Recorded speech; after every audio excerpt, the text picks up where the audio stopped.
इस देश के लोकतंत्र को, इस देश के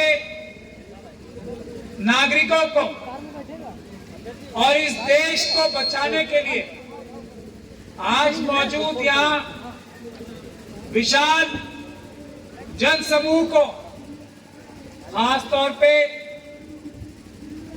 हमारे साथी, हमारे भाई भानु प्रताप जी, राजेंद्र गौतम जी, डीसी कपिल साहब, हिजम राजम साहब, अंसारी साहब, पटेल साहब, हमारी छोटी बहन उस्मा साहिबा, बाकी सभी लोग जो मिशन जय भीम से और अन्य संगठनों से आए हैं और इस देश के ईमानदार पत्रकार जो मेरे सामने हैं, जो पत्रकार यहाँ नहीं है वो लोग आप समझ सकते हैं वो देश के दुश्मन है, वो ईमानदार पत्रकार नहीं है, वो बेईमान है, वो अडानी अंबानी के नौकर है। इसीलिए सभी ईमानदार पत्रकारों को भी मेरा जय भीम, जय भारत, जय संविधान और अस्सलाम वालेकुम। धन्यवाद सर। सच्चाई बोलता हूं, धन्यवाद करने की जरूरत नहीं है। आप ही लोग हो जो देश के ईमानदार पत्रकार हो। ईमानदार पत्रकार वो होता है जो वक्त की सरकार के खिलाफ खड़ा हो।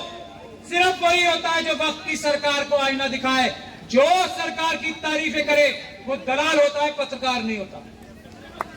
क्या बात है। तो यहाँ सभी पत्रकारों को एक बार फिर मेरा सलाम। तो ईवीएम के बारे में राजेंद्र पाल गौतम साहब ने आपको सारी बातें बता दी हैं, इसलिए मैं अपनी बात बहुत ही संक्षेप में, बहुत ही छोटे में रखना चाहता हूं। मैं आप लोगों को यह बताना चाहता हूं कि ईवीएम से पूरी दुनिया में किसी भी बड़ी डेमोक्रेसी में चुनाव नहीं होता, ये बात, और ईवीएम से किसी भी डेमोक्रेसी में चुनाव अगर शुरू भी हुआ तो चुनाव वहां की सुप्रीम कोर्ट ने उसको कहा नहीं, ईवीएम धोखा है, फ्रॉड है, इससे इलेक्शन कराने का मतलब है जनता की आवाज से नहीं, ईवीएम की आवाज से सरकारें बनेंगी। यही काम हमारे प्रधानमंत्री मोदी की गारंटी क्या दे रहे हैं? अब की बार 400 पार, तो ये अब की बार ईवीएम से 400 पार की बात कर रहे हैं। ये हम नहीं होने देंगे, देश की जनता नहीं होने देंगे। हम लोग, हम खुद, क्योंकि देश की जनता का प्यार हमें मिला है, हम भी देश की जनता के नौकर हैं, छोटे नौकर हैं। हम लोग देश की जनता की आवाज पर, यह हमारी आवाज नहीं है, ध्यान से सुन ले सब लोग, देश की जनता की आवाज पर देश की जनता ने हमारी जिम्मेदारी लगाई है कि ईवीएम से चुनाव नहीं होने देना।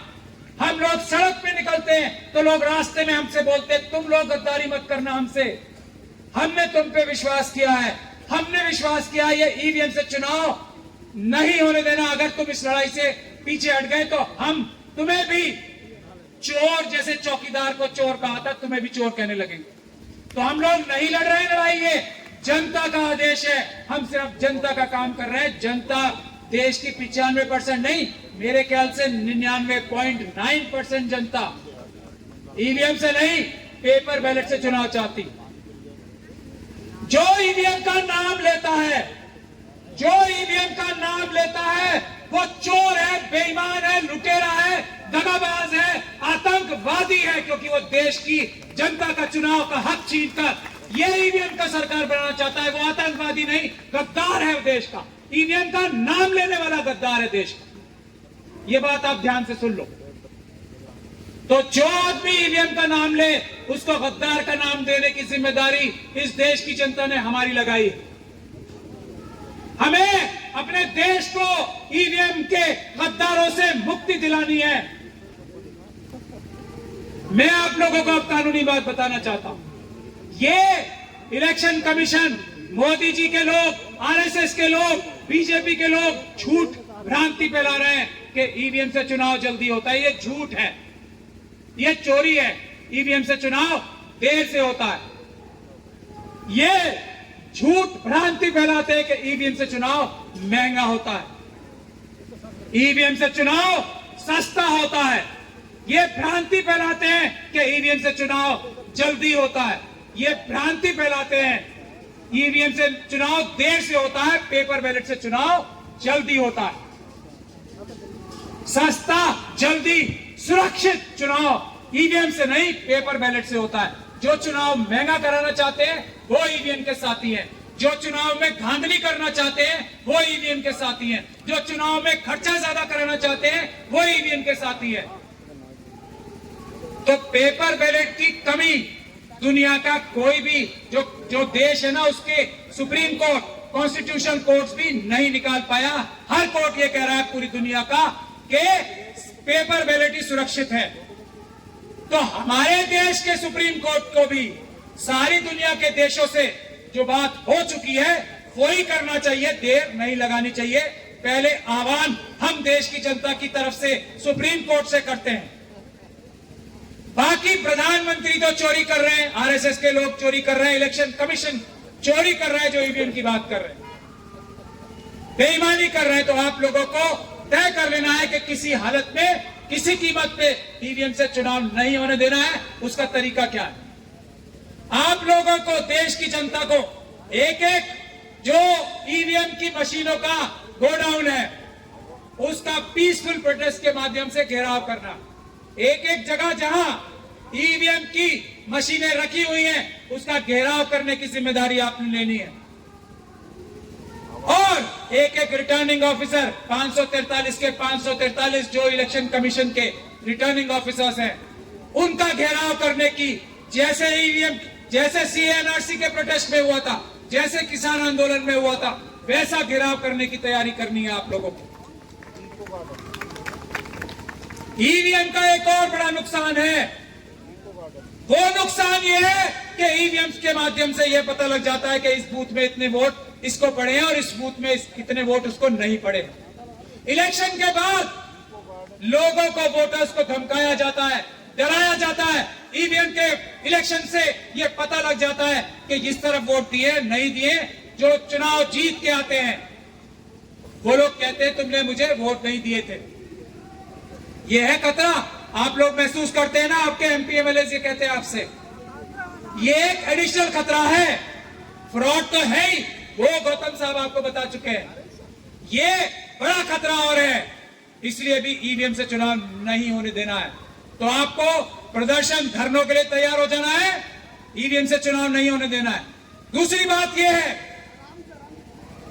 कि जो ये ईवीएम का प्रदर्शन, हम लोगों की मांग के बाद से ना 50 मशीनें हमें दे दो, जो हम लोगों ने मांग की, उसके बाद से ये चोर जो इलेक्शन कमीशन में बैठे हैं, चोर अधिकारी, वो गली गली जाके ईवीएम का प्रदर्शन कर रहे हैं। मैं आज आपके माध्यम से, ये ईमानदार पत्रकारों के माध्यम से ये निवेदन करता हूं देश की जनता से कि जब ये प्रदर्शन करने वाले आए, ये जो मशीनें पहले दिखाते नहीं थे, अब अगर आपके गांव में, आपके मोहल्ले में अगर ये ईवीएम की मशीनें दिखाने आए तो इनसे पूछो, ये फ्रॉड बंद करो। और इनकी बात नहीं सुननी है, इनको वहां से भगा देना है। आपको जो चुनाव के अधिकारी ईवीएम दिखाने आएंगे उनको आपको वहां से भगा देना है पीसफुल प्रोटेस्ट के माध्यम से।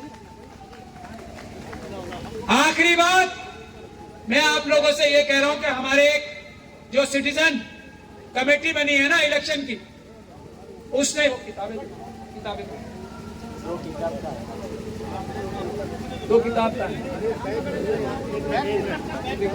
किताबें ये देवासायम जी ने किताब ये चंद्रा जी से किताबें,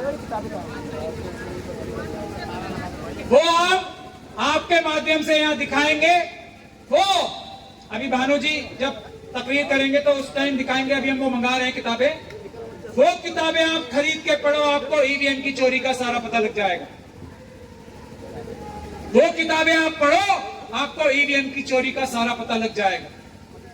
तो मैं आप लोगों से यही निवेदन करता हूं कि आप लोग कमर कस के तैयार हो जाओ। मैं आखिरी बात अपनी ये कह रहा हूं कि हमने ये चैलेंज किया है चुनाव आयोग को, भारत सरकार के, मोदी जी की सरकार के अटॉर्नी जनरल को, सॉलिसिटर जनरल को, उनकी सारी लीगल टीम को, इलेक्शन कमीशन की भी, और जो उनके लॉ ऑफिसर्स हैं। हम चैलेंज ये करते हैं ईवीएम हटाओ संयुक्त मोर्चा की तरफ से, खुले में आके पब्लिक आप जैसे ईमानदार पत्रकारों के सामने आके हमसे डिबेट कर ले। आज भी कानून में जो रिप्रेजेंटेशन ऑफ पीपल्स एक्ट है ना, और उसके तहत जो रूल्स बने हैं, उसमें प्रावधान पेपर बैलेट से चुनाव कराने का है। पहला प्रावधान ईवीएम से चुनाव कराने का नहीं है। पहला प्रावधान पेपर बैलेट से चुनाव कराने का है, कागज के बैलेट से चुनाव कराने का है। ये मैं चैलेंज कर रहा हूं, अभी तक सामने नहीं आए वो। ईवीएम हटाओ, देश बचाओ। ईवीएम हटाओ, और ईवीएम से चुनाव तब होता है जब पेपर बैलेट से कोई चुनाव चोर ना कराना चाहे। ये कानून का प्रावधान मैं बता रहा हूं। अगर हमारे देश की सरकार, जो मोदी जी की सरकार अपने आप को बताती है, उसमें हिम्मत है तो आके हमसे डिबेट कर ले। हम जो पार्लियामेंट के पास हुए हुए कानून है उसमें से दिखाएंगे कि चुनाव आज भी भारत देश का कानून ये है, ईवीएम से नहीं, पेपर बैलेट से होना चाहिए। अगर ईवीएम उपलब्ध नहीं है किसी वजह से भी, तब पेपर बैलेट उपलब्ध नहीं है तो ऑल्टरनेटिव, यानी कि उसकी जगह पे, पेपर बैलेट की जगह पे ईवीएम से भी चुनाव कराए जा सकते हैं। ये है भारत देश का कानून आज की तारीख तक। तो ये देश के साथ जो फ्रॉड कर रहे हैं ना, कि हमें कानून बदलना पड़ेगा, हमें ये पार्लियामेंट जाना पड़ेगा, उसमें टाइम लगेगा, ये भी सब चोरी है, फ्रॉड है। आप इस धोखे में ना आए। हमारा ये चैलेंज हमने कर रखा है। अभी मैं इतनी बात करके बात समाप्त करता हूं। आपके सबके जज्बे को सलाम कि आप यहाँ बारिश में भी, ठंड में भी खड़े हो, डटे हो। इससे हमारा ये हौसला और बढ़ गया। हम आपने जो जिम्मेदारी लगाई है ना, हमारे मालिकों ने, देश की जनता ने, उसके लिए जान दे देंगे। लेकिन चुनाव पेपर बैलेट से ही होगा, ईवीएम से नहीं होने देंगे। जय भीम, जय भारत, जय संविधान। अस्सलाम वालेकुम।